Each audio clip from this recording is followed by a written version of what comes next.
The story begins at a wasted car junkyard where there are different abandoned cars. The yard owner takes care of some cars while also simultaneously getting rid of another. Amidst this is a very strange Volkswagen Beetle race car that happens to have been damaged and towed to the place after losing many races and also its original owner. The yard owner had deliberately kept it from getting sold, even if it did nothing other than frustrate him daily. He tries to service and examine it. And although while doing this, his mechanic warns him about the weird behavior of the car, having warned him to be nice to the depressed race car, the man ignores his mechanic's talks, claiming that handling a little car isn't a problem for him.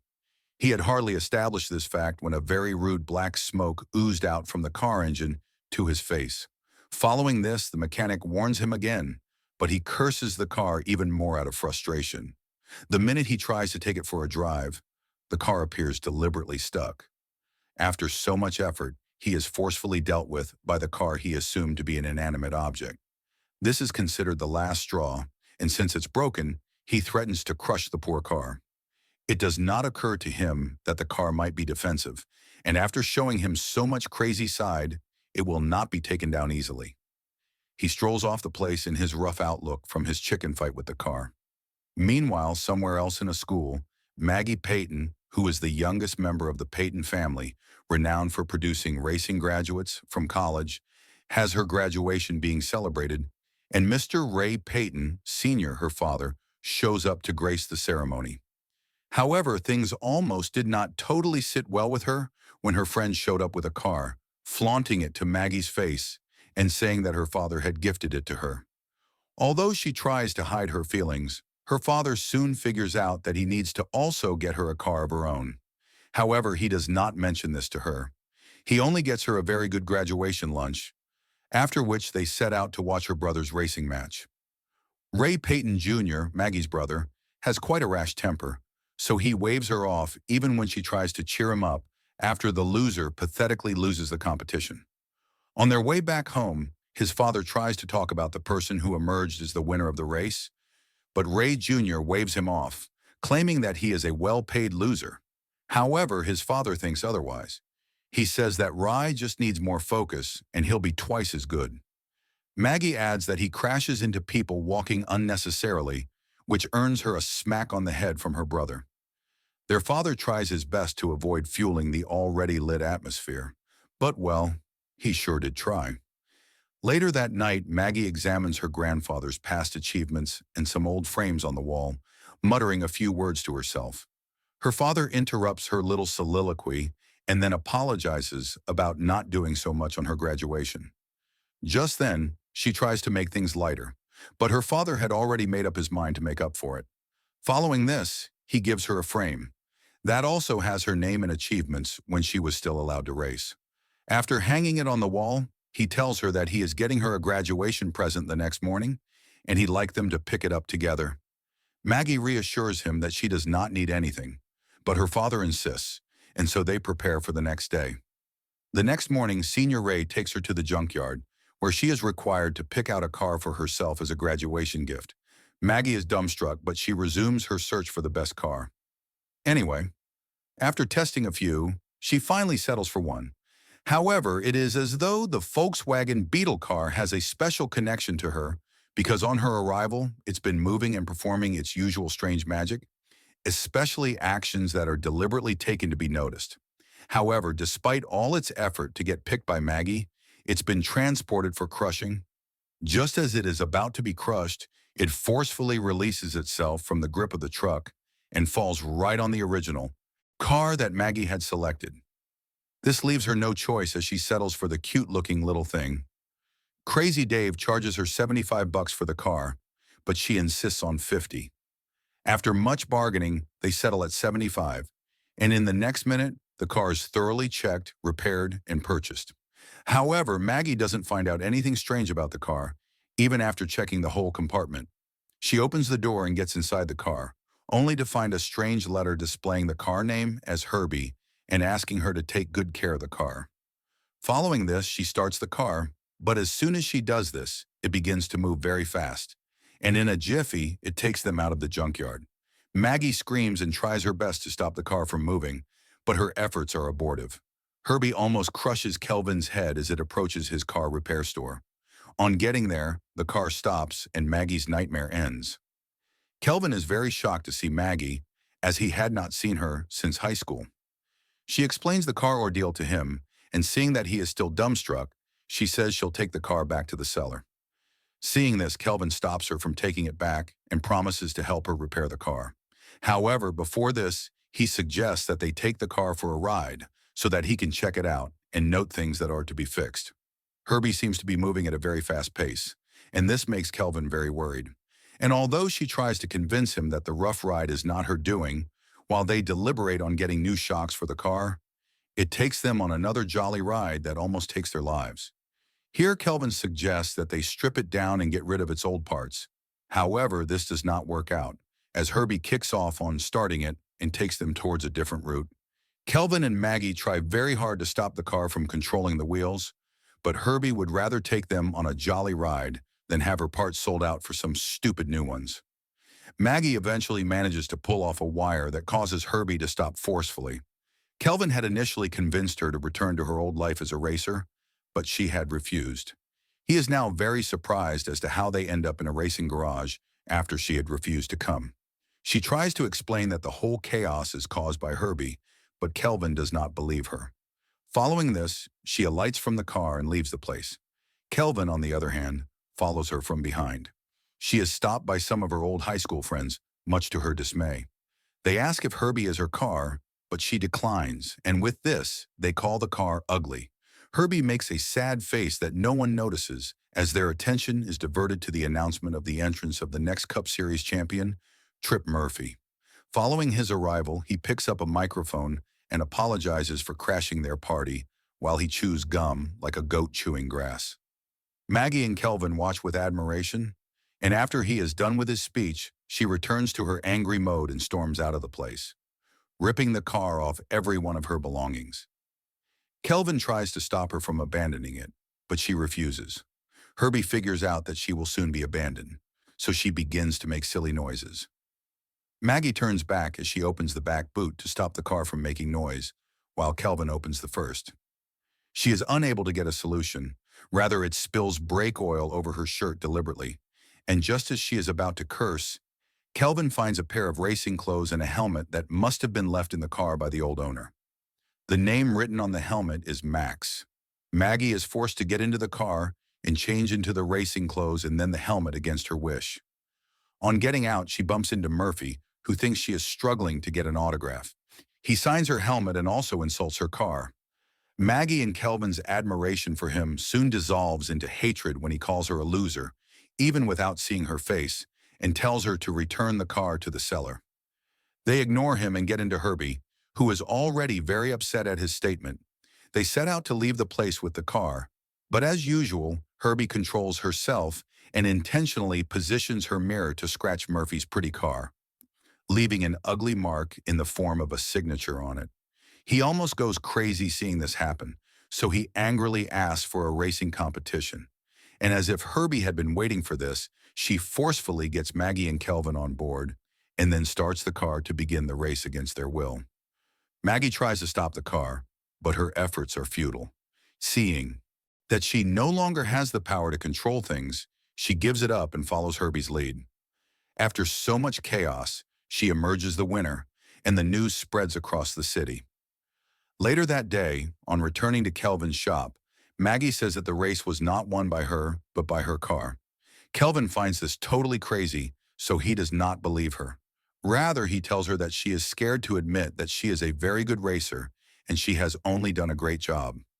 Maggie still argues further, stating that she feels a certain connection to Herbie, but foolish Kelvin still does not accept it, even if there is glaring proof.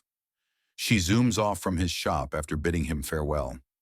Later that day, Mr. Ray and his son argue over some racing issues while Maggie emerges.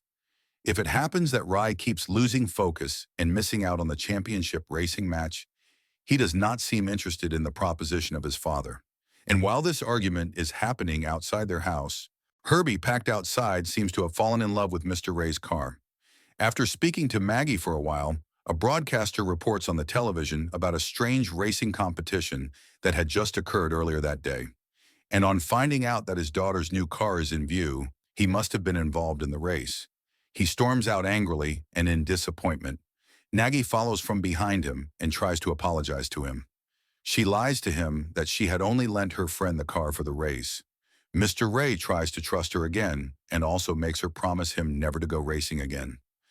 This is because he had lost her mother to racing, and because she looks so much like her mother, he will try his possible best to protect her.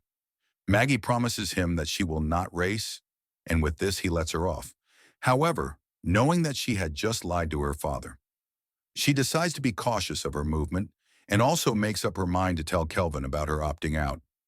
She finds racing very interesting, and she will do anything in the world to get a chance at it, but she also equally loves her father and wants to obey him.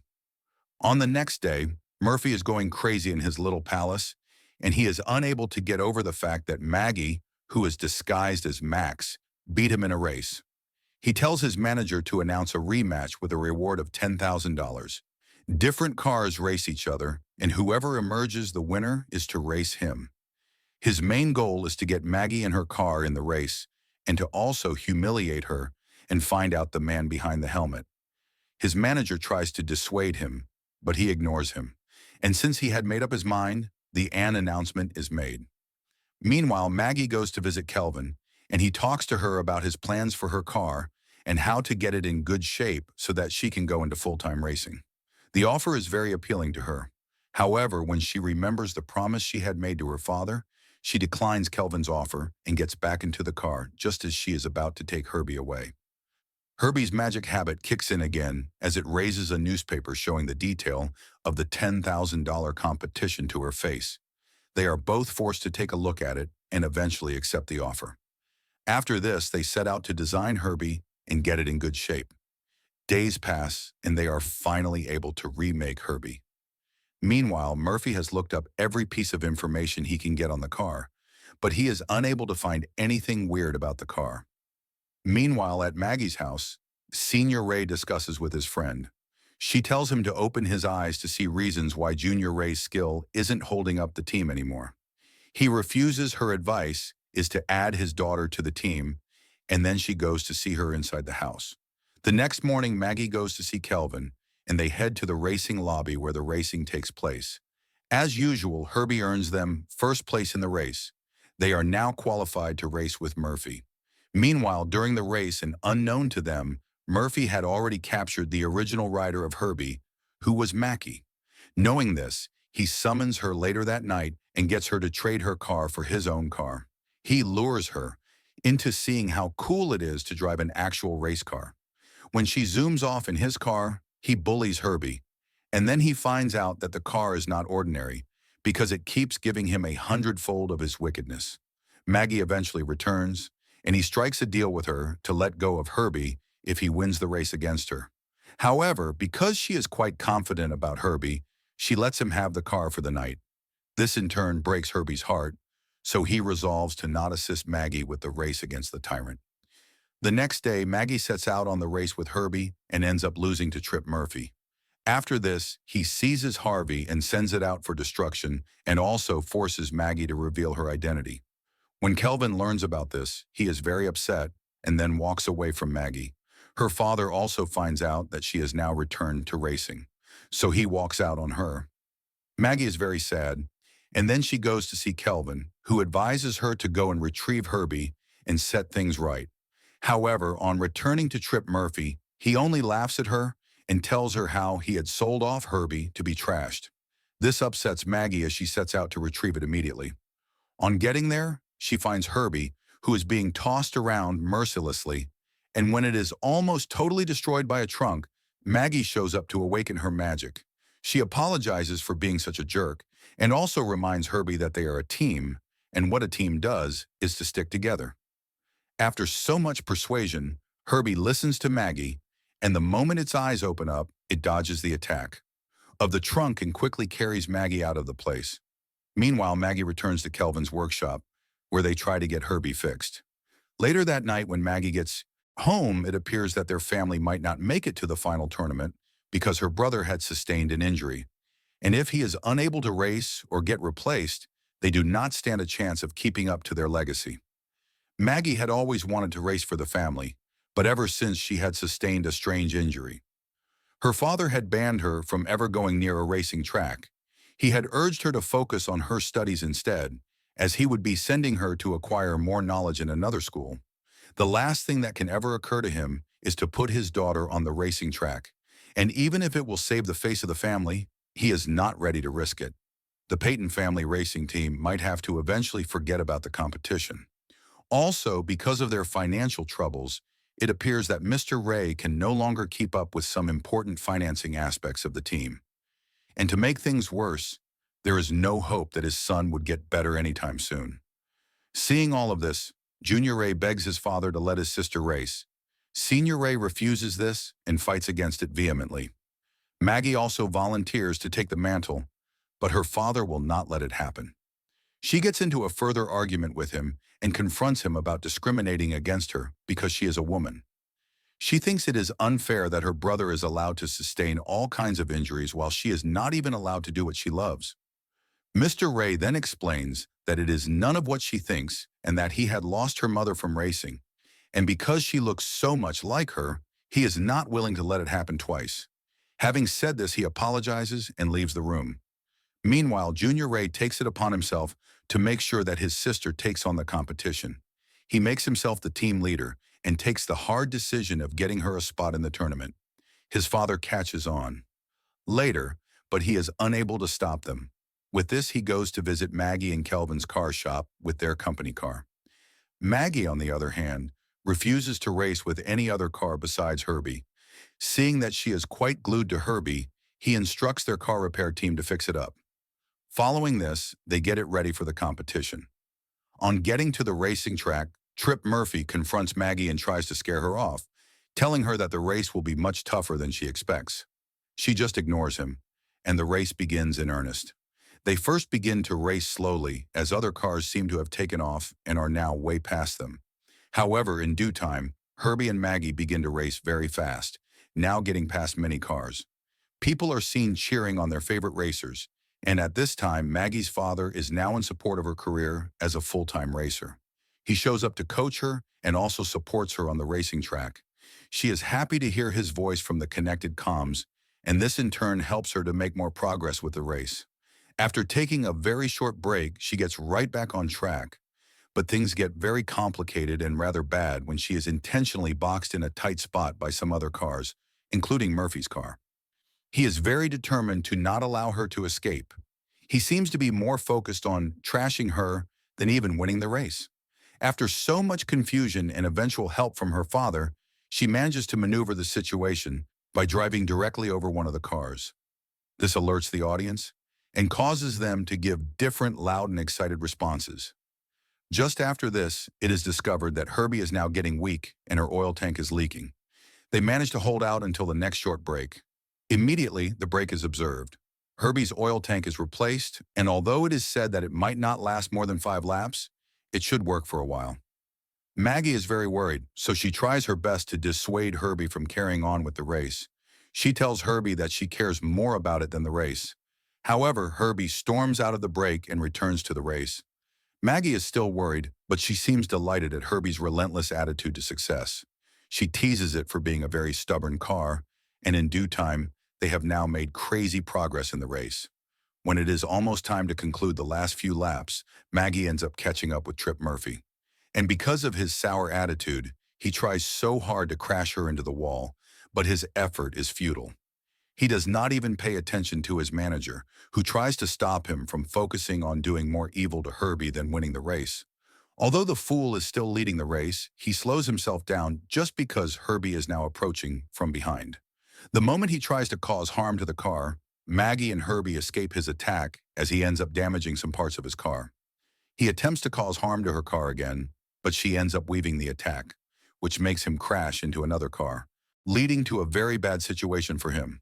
With this, Herbie passed his car very fast, and instead of taking the normal route, Herbie took precautions by passing a fence just above Trip Murphy's car. Everyone was so astonished by Maggie's display of skill that they could not help but give a standing ovation. Following this, Herbie lands back on the track and takes a smooth ride to the finish line. With this, Maggie becomes the next Peyton to win the NASCAR race. Her brother and father could not hide their joy on seeing her success.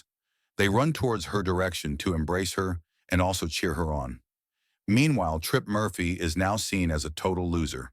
He tries to state that Herbie is a strange car, and people should look into it. He says that the car is making gestures at him, and it is even mocking him. Everyone thinks that he is either mad or must be very tired to be spilling so much rubbish. In response to this, he is locked in a van and transported far away from the place. Meanwhile, the love that is long overdue between Kelvin and Maggie comes to play out fully when they both kiss each other after the race. Her father is very much delighted, and he is unable to hide his joy. Later that night, when everyone had settled in, he was seen talking to Herbie and her newfound love, his car. It happens that they are going on a date. He tells them to not stay long, as his daughter has a new competition coming up, and Herbie must be ready and intact for the competition. If you enjoyed this movie recap, please like the video and comment below what movie we should recap next. Thanks for watching. If you want to see more videos like this, then make sure to subscribe to our channel. And until next time, guys, I will see you in the next one. Take care.